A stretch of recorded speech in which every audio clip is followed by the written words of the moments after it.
রাধে রাধে। ওম নমো ভগবতে বাসুদেবায়। ওম নমো ভগবতে বাসুদেবায়। ওম নমো ভগবতে বাসুদেবায়। শ্রীমদ্ ভাগবত তৃতীয় স্কন্দ স্থানম ষষ্ঠী স্থিতি 31 অধ্যায়।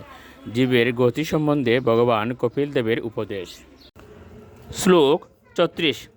প্রজাপতিয়সাম দুহিতরম দৃষ্টা তদ্রূপ দর্শিত রোহিতভূতাম সু অন্নধাবত ঋক্ষরূপী হত ত্রপ। অনুবাদ: ব্রহ্মা তার নিজের কন্যাকে দর্শন করে তার রূপ লাবণ্যে মোহিত হয়েছিলেন এবং সে যখন মৃগীরূপ ধারণ করে তখন ব্রহ্মা মৃগীরূপ ধারণ করে নির্লজ্জের মতো তার পিছনে পিছনে ধাবিত হয়েছিলেন। শ্লোক 37। তদ সৃষ্ট সৃষ্ট সৃষ্টেষু কো নকণ্ডী তদীয় পুমান ঋষিম নারায়ণ মৃতে ইউষিত ময়া ইয় মায়য়া।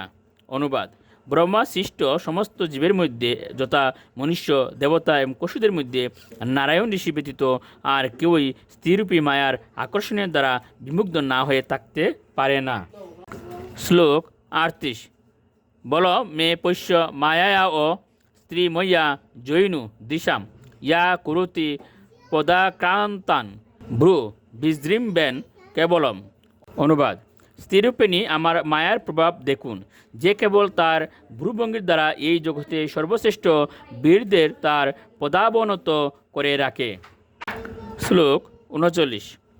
সঙ্গম ন কুরিয়াত প্রমদাসু জাতু যুগস্য পারম পরমারু রুক্ষ মৎস্যয়া প্রতিলব্ধ আত্মলাভ বদন্তি ইয়া নিরয় দ্বার মৎস্য।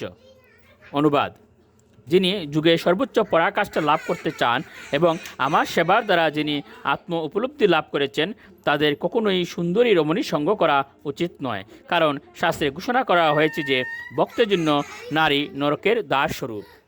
শ্লোক 40। ইউ পয়াতে সোনর মায়া ইউষিত দেব বিনির্মিতা তামিক্ষে তাত্মন মৃত্যুম তৃণয় কোপমিবাবৃতম। অনুবাদ: ভগবানের নির্মিতা নারী মায়ার প্রতিনিধি এবং যে ব্যক্তি সেবা অঙ্গীকার করে এই মায়ার সঙ্গ করে তা নিশ্চিতভাবে জেনে রাখা উচিত যে তা তৃণাচ্ছাদিত কূপের মতো তার মৃত্যুস্বরূপ। রাধে রাধে।